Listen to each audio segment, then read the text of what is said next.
when you worked with Nas, did you guys actually like get together and really work on that record? Yeah, me and on Nas Fast was in Life the studio. And I mean, Nas must have just idolized you. I mean, what was that like? Did he, when you first met him, did he tell you, that he was a fan? Or was he on his cool? Was he already cool rapper? He never said it like that, but I knew it was like that. You know what I mean? Because when we connected, you know what I'm saying, we maintained the connection and everything. He was cool with me shopping his demos. I actually had him recording in my house to make demos on them, so I could shop them. Wait, at the beginning, before Fast Life, before Live at the Barbecue, or could have been right around the same exact time as Live at the Barbecue. Hold up, rewind. So how did you? Large Pro? Well, Large Pro is the reason why I knew about Nas. Working on my second album with Large Pro, he was telling me about young cat from Queensbridge, like remind him of G Rap, Rakim. Kid is nice, you know what I mean? So while Large Pro was working with Nas, he basically sets you up with Nas. Yeah. Or y'all just started hanging out and you started checking him out. Yeah. He's probably what? He's probably and then, 17, 16, he's a kid. 17. And then Search came to my house one time when Nas was there. And Aha! Yeah, me, Nas, I think Akinelli might have been there. And that's how Search became aware of Nas. From coming by your house. Mm-hmm. Did Large Pro say that? I don't remember. We had an ill Large Pro. Large Pro wasn't there, so he probably don't have no recollection. Oh, Large Pro wasn't there that day? Nah. Crazy. So you're just hanging out in 1990-ish. Yeah. In a house in Queens, Kool G Rap, Nas, Akinelli, and then Search comes by and is like, yo, this kid's crazy. Yep. How did you know? You just knew Search from around the way? I didn't know. Cool, I knew Search then. just from the business. Like bumping into him somewhere, exchange numbers. He happened to call me out the blue one night, and Nas is sitting. Me and Nas is up in my condo in Queens chilling, and he like, yo, what you doing? You know what I'm saying? I like, just here chilling with a bunch of homies, and he like, yo, I'm gonna shoot through. You know what I mean? We had no prior close relationship or nothing like that. Search was a fan. Did you know Nas was greatness back then? I know. Yeah. I knew he was special. It was obvious. Obvious to me. Just when I shopped him the Def Jam and Kevin Lyles and them told me he sounded too much like a G Rap, I was like, do y'all not hear the what distinguishes this kid to be unique? Like, I know he's similar, but he has his own identity. Did you already think from the beginning, did you have an awareness and think, no, this guy can actually make more money than I can? I would have never even thought about it like that. You know what I'm saying? Because you were actually trying to do lyrics and do it the right way? Yeah, and I just got an appreciation for true lyricism so much. It's just that if I feel I see something the world needs to hear, I just want to get it out there. You know what I'm saying? Like, so you weren't thinking I could get a big payday if this kid pops? Nah. And this is why I never monopolized off the game like that, because that was never really my mind frame. Someone wrote me yesterday, I said, questions for G Rap on Twitter, and said, so I just thought it was interesting. Maybe it's bullshit, I don't know, but it just was an interesting thought that someone put in my head. He wrote and said, ask him how he feels like about being the guy who got out of the way so other people, who basically allowed other people to make bread. That like you were a guy who never really sought the money or glory. You just did your job, added to the craft, and kind of helped facilitate other people. Do you think that's an accurate description? And if so, are you happy with that role? I wouldn't say like I'm happy, like I glorify that. You know what I'm saying? But I understand what it is, and I accept it.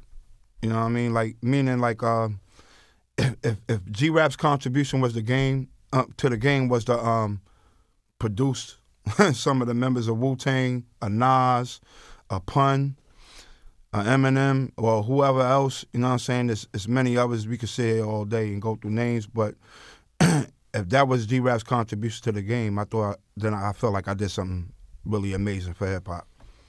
Did you work with Pun when you guys did that Executioner's record? Me and Pun wasn't in the same studio. I think Pun was out of town, out of state, whatever, at the time, because he was on fire. You know what I mean? Did you guys get to meet at all? Oh yeah, yeah. So and he was a huge fan. Yeah. Was he more forward about it? Because I think he was pretty outspoken about being a huge G Rap fan. I met Pun in one of Fat Joe's clothing store in the Bronx, and Pun got on his knee, kissed my ring, and all that. No, he kissed the ring. Yeah, true story. That just show you how real of a dude Pun was, because Pun was a real goon. You know what I mean? A real goon, and he got down and kissed the ring. That's crazy. I mean, and that's crazy because Pun is probably my favorite MC of all time. And he got down and kissed your ring. I mean, did you realize even in that time? I ain't mad about that, right? What'd you say? Not mad. No, I think it's amazing. Because like I said, the same way you were like, you looked up to so-and-so, Pun, it's like I consider you and Pun to be different eras, and I can hear G Rap in Pun. But for the era that I grew up in, I kind of was coming to be an adult when Pun was popping. And I mean, a lot of people give me a hard time when I rank him #1. They don't think the body of work is big enough. And I just think his natural gift for rhyming was kind of like unlike anyone I've ever heard before. And to know that, phenomenal. I mean, he was just, so to know that, that he had that affection for your music, I mean, that must be really touching for you, to know that this is a guy who many people consider the greatest, and he considered you the greatest. I mean, that happens to probably so many people. I wear that like a badge of honor. You know what I mean? You ever met M? Never met M. Was G Rap one of the people Eminem mentioned in that speech? Did he mention you in that speech when he won the Oscar for 8 Mile, or one of those speeches, and he shouted out a whole bunch of rappers? Shouted me in the Grammys. I do remember that. Yeah, it caught me off. I was watching the Grammys that year, and it caught me off guard. Like, oh, okay. yeah. He's. I will say, I think that's probably my favorite thing about. Who were you with when that happened? Whoever you was with, did you tell him after that, go get you some fucking ice cream? Like, oh shit, this nigga. Hey, yo, go get me a couple of ice cream or something, man. Go head down to the fucking store, man. It's fucking G Rap. That was an honor for me, because I thought M was I thought he was crazy nice. Yeah. Who do you think's do you have anyone that you think is hands down the greatest MC of all time? It's hard to put somebody in the #1 spot. Yeah, I can't do that. You know what I mean? But there are. Who are some that you know are also top 10? I'm assuming you have yourself top 10. Of course, Nas, Rakim, Kane, KRS-One. That's the Magic 5.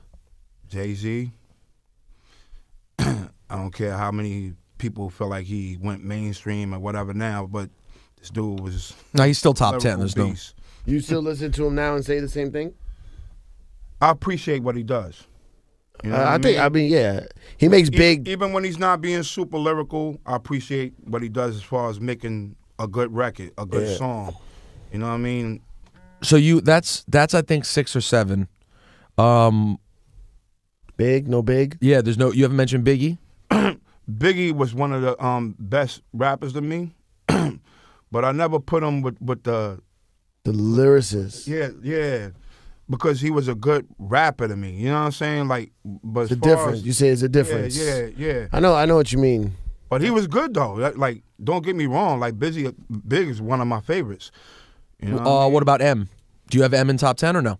Absolutely. M's top 10. Yeah, because he's a lyrical beast. Pac. Pac was a good rapper to me. Once again, you know what I mean? Not top 10. I appreciate your honesty. I don't necessarily think that he's a top 10. I know. He's talking about the lyrics. That's what we need to get from him. He's Kool G Rap. Yeah. He's the definition of lyricism. So it's fascinating to hear. Do you have Pun up there? Absolutely. So Pun's a top 10 also. I think that gets us to like 8. You said Kool G Rap, Big Daddy Kane, KRS-One, Rakim, Nas, Jay, Pun, M. That's 8. We have 8. Is there anyone else that jumps out at you? Who's another person? Here's one that other people that like to rappers. People love Black Thought. He's a name that gets thrown on quite a bit. Black Thought too. Give a lot of credit to Black Thought. He's pretty awesome. Pretty awesome. But if I have to go with my favorites, then the two that would have to go in those last slots, which would be no argument to me in the hip hop community would have to be Ice Cube and Scarface. Woo! Jumped out, and had to snatch them up. Makes perfect sense. And not meaning they come 8 or 9 or 10. No, just the last two. Yeah. This was in no order. Yeah, no order. Just included in that top 10. Ice Cube and Scarface. It's Fantastic. That is, you just, not surprisingly, coming from Kool G Rap, that is a very thorough and complete top 10. Obviously, the headline that people would be shocked about would be No Biggie. But, I mean, honestly, no matter what top 10 you do, someone gets cut out. Because the idea of having a top 10 without Cube or Face. This nigga got himself in his own list. Of course he does. He's being realistic, goddammit. He took a slot. He took his own slot. What's he going to do? Say not count G Rap? He'd sound like an idiot. Well, I didn't say it in order, but if it was in order, one is, this guy. Let's be clear.